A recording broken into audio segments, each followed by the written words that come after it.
ಇಂದಿರಾ ಗಾಂಧಿ ಅವರು ಇಂದಿರಾ ಕಾಂಗ್ರೆಸ್ ಅಂತ ಹೇಳ್ಬಿಟ್ಟು ಕಾಂಗ್ರೆಸ್ ಆರ್ ಅಂತ ಹೇಳ್ಬಿಟ್ಟು ಪ್ರತ್ಯೇಕವಾದಂಥ ಪಕ್ಷವನ್ನು ಸ್ಥಾಪನೆ ಮಾಡಿದ ನಂತರ ಜೋಡೆತ್ತು ಹೋಗಿ ಹಸುವಿನ ಕೆತ್ತಲನ್ನು ಕುಡಿತಾ ಇರುವಂಥ ಕರುವಿನ ಚಿತ್ರವನ್ನು ಪಕ್ಷದ ಚಿಹ್ನೆಯಾಗಿ ಪಡ್ಕೊಂಡ್ರು. ಆದರೆ ಇವತ್ತು ಸಿದ್ದರಾಮಯ್ಯನವರು ಅದರಲ್ಲೂ ವಿಶೇಷವಾಗಿ ಅವರು ಈ ಮುಸಲ್ಮಾನರ ಓಲೈಕೆ ಮಾಡ್ತಾ ಇರೋವಂಥದ್ದನ್ನು ನೋಡಿದರೆ, ಒಂದು ವೇಳೆ ಸಿದ್ದರಾಮಯ್ಯನವರು ನಿನ್ನೇನು ಸದ್ಯದ್ರಲ್ಲಿ ಮುಖ್ಯಮಂತ್ರಿ ಸ್ಥಾನದಿಂದ ಇಳಿಸಿ ಅವ್ರನ್ನೇನಾದ್ರೂ ಕೂಡ ಖರ್ಗೆ ಅವರ ಸ್ಥಾನಕ್ಕೆ AICC ಅಧ್ಯಕ್ಷರನ್ನಾಗಿ ಏನಾದ್ರು ಮಾಡಿದರೆ, ಅಥವಾ ಅವರನ್ನು ಯಾವುದೇ ಸ್ಥಾನ ಕೊಡದಲ್ಲೇ ಅವ್ರನ್ನ ಮುಖ್ಯಮಂತ್ರಿ ಸ್ಥಾನದಿಂದ ಇಳಿಸೋಕೆ ಹೋದರೆ ಖಂಡಿತ ಅವರು ಕಾಂಗ್ರೆಸ್ಸನ್ನು ಇಬ್ಬಾಗ ಮಾಡ್ತಾರೆ.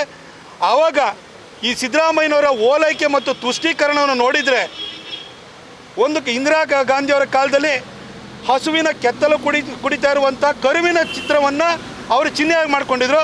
ಸಿದ್ದರಾಮಯ್ಯನವರು ಏನಾದರೂ AICC ಅಧ್ಯಕ್ಷರಾದರೆ ಅಥವಾ ಇಲ್ಲೇ ಕಾಂಗ್ರೆಸ್ ಪಕ್ಷವನ್ನು ಇಬ್ಬಾಗವನ್ನು ಮಾಡಿ ಅಧಿಕಾರ ಉಳಿಸ್ಕೊಳ್ಳೋಕ್ಕೆ ಪ್ರತ್ಯೇಕ ಪಕ್ಷವನ್ನು ಮಾಡ್ತು ಅಂತಂದರೆ ಖಂಡಿತ ಅವರು ಹಸುವಿನ ಕೆತ್ತಲನ್ನು ಕುಯ್ತಾ ಇರುವಂತಹ ಕಟುಕ ಸಾವಿಯ ಚಿತ್ರವನ್ನು ಅವರು ಪಕ್ಷದ ಚಿಹ್ನೆಯಾಗಿ ಮಾಡ್ಕೊಳ್ತಾರೆ ಅನ್ನೋದ್ರ ಬಗ್ಗೆ ಅನುಮಾನನೇ ಬೇಡ.